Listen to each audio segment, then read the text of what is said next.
UFC Fight Night Tybura versus Spivac 2. Quick pick predictions. We're going to go through this entire 10-fight UFC card and give our predictions as fast as possible. There are a lot of cancellations. We got to go through really fast. Chris Gutierrez, Javid Basharat got canceled. Up comes Kwang Lee on short notice, 8-0, and he will fight Chris Gutierrez. Literally just got announced probably about 30 minutes ago. Johnny Parsons pulled out against Yusaku Kinoshita. There will not be a replacement there. Yuros Medic pulled out against Danny Barlow. The replacement for that one is Nikolay Veretennikov on the prelims. And then the last one, it's still on Tapology, but it has been canceled. Allan Nascimento pulls out against Jafel. Filho. So a lot of cancellations on this card, so only still 10 fights on this UFC Fight Night. But if you do want all the bets that I am going to be making for this UFC Fight Night, go down to that pinned comment down below or check the top link in the description. I believe it's $1.25 per UFC fight card for all my parlays, props, and money lines. So go check out all the tiers that we have for all of my bets. But let's get into the quick picks. Start from the bottom, make our way to the top. Stephanie Luciano, Talita, Alencar. This is a rematch from Contender Series last year, where they ended up getting a draw. Talita won round 1, round 2. Luciano won the third round. I think this time Luciano is going to be better at defending the takedowns later on in the fight. She's still going to have better cardio, much better striking and things like that. I think Alencar wins round 1 with the jiu-jitsu and wrestling. Stephanie is able to defend in round 2 and in round 3 and is able to outstrike Talita Alencar in those later rounds. 29-28, Stephanie Luciano. Youssef, Zalal, Jarno, Errens. I do have Youssef Zalal winning. He's a huge favorite on this card. Probably the biggest of the card. But I think the striking is going to be back and forth. Really close. I mean, Jarno probably has a slight edge on the feet, but I do believe there's going to be moments where Zalal is able to get the takedown, able to get the back of Jarno and attempt some submissions, land some ground and pound. I do have Youssef Zalal using the grappling to edge this fight out, because I think Jarno, if he's able to keep it on the feet for 3 rounds, he will probably win.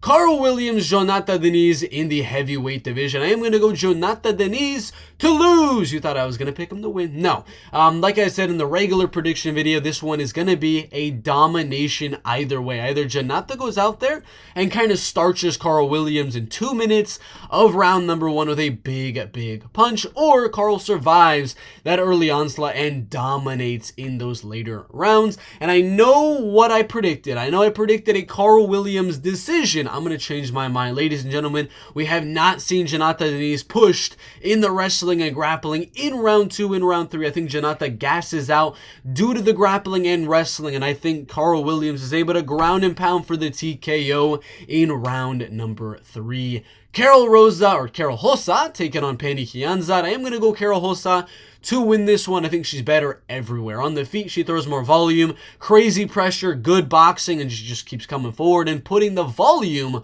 on her opponents. That's the exact problem Pannie Kianzad has, where she's not throwing enough volume, in my opinion. And then I think Karol Rosa will be able to mix in at least 2, maybe 3 takedowns throughout this fight. She doesn't need to. I expect if it does stay on the feet, Karol could still win a unanimous decision. But mixed in with the grappling, mixed in with the wrestling, I feel very good that Karol should be able to get this win here and grapple and wrestle, mix that in, but outstrike her with pressure and volume on the feet as well. Karol Rosa by unanimous decision. Danny Barlow, Nikolay, Veretennikov. I told you guys all, this is going to be fight of the night if it goes 3 rounds. It's going to be an absolute banger. Nikolay's not as tall, not as lengthy, and I believe is going to walk into a lot of big, powerful counters of Danny Barlow, but Nikolay's got a great chin, great ability to not get finished. I do believe Danny's going to get close, but I don't think it's going to be enough. I got this going all the way in a back-and-forth war. I got Nikolay maybe edging out round 2, but overall, I think Danny's just going to keep catching him with some good shots coming in and winning this fight on the scorecards. What is this advertisement? God dang. Mid-video, and I'm just seeing some really fat dude. And I know the main event is heavyweight MMA, so I shouldn't be talking about the advertisements being big old fat dudes, but still, what is that? What is that? Come on, Tapology. Next fight, Charalampos, Grigoriou, and Toshiomi Kazama at bantamweight. Both guys probably fighting for their contract at this point. They're not. I would say they're probably in the bottom 10% of UFC bantamweights inside of the UFC. I said UFC way too much in that sentence. Toshiomi's chin just is not good. Charalampos has great power in his hands, and I believe it's going to be a technical striking fight for a while. They're going to land some good shots, and eventually one of them is going to take a risk to get inside of that pocket and let their hands go. And I think if that does happen, when it does happen, Toshiomi is not going to survive. I'm going to go Charalampos Grigoriou by TKO in round number 2. Like I said, this fight is canceled, unfortunately.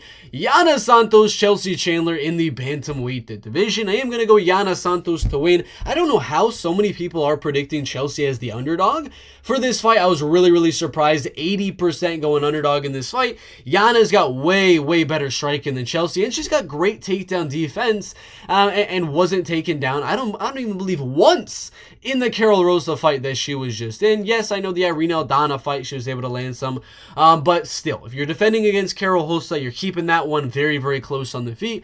That's very impressive. I do believe Yana Santos should be able to outstrike Chelsea Chandler on the feet. Chelsea's boxing, I don't really like it. Yana's boxing isn't that good either, but she's really good with the kicks and the body shots. I think Yana Santos outstrikes here and wins it unanimously on the scorecards. Now, the next one, I don't know if Chepe versus Damon is the co-main or if Chris Gutierrez Kwang Lee is going to be the co-main. So let's just do the Chris Gutierrez one first, because maybe it's not going to be the co-main. I don't know. We shall see on that one. But Kwang Lee versus Chris Gutierrez. I am going to go Chris Gutierrez to win this one. I think Kwang Lee is going to pressure forward because he's a powerful dude coming off 2 knockout wins in a row.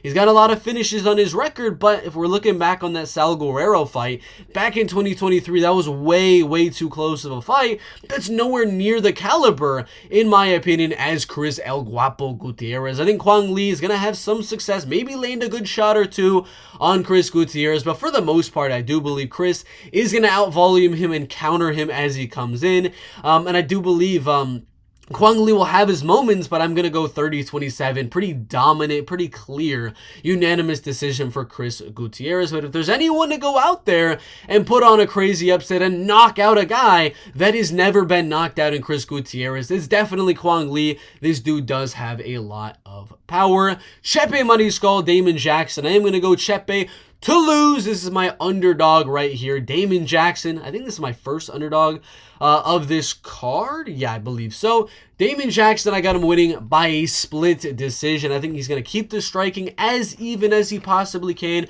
Use his height, use his reach to have Chepe come to him.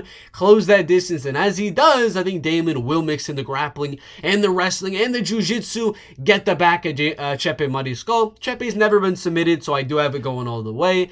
And I got Damon Jackson just using the grappling to win certain moments and steal some of these rounds. 29-28 split decision for Damon Jackson. Main event, Marcin Tybura, Sergey Spivac. I'm going to go Marcin Tybura to win. I do believe he's going to survive that early onslaught of Sergey Spivac. Sergey's obviously probably going to be the better wrestler and grappler here. He's a little bit bigger as well. I think once he does survive the early Sergey Spivac onslaught, Marcin should have no problem outstriking Spivac on the feet. I do not like Spivac on the feet. I don't really like Tybura on the feet either.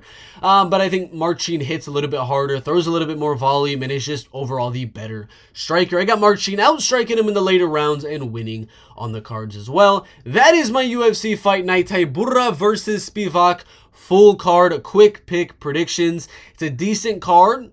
Just kidding. It's not that good of a card when it comes to name value. When it comes to the main event, really is not that good. But there is some fun fighters on here. Chepe Mariscal, always in fun fights. Danny Barlow, Karol Rosa, always in fun ones. Jarno, Errens, Youssef, Zalal, that's a really good one as well. So there's a few key moments here that could be very interesting. But thank you guys for watching the quick pick prediction video.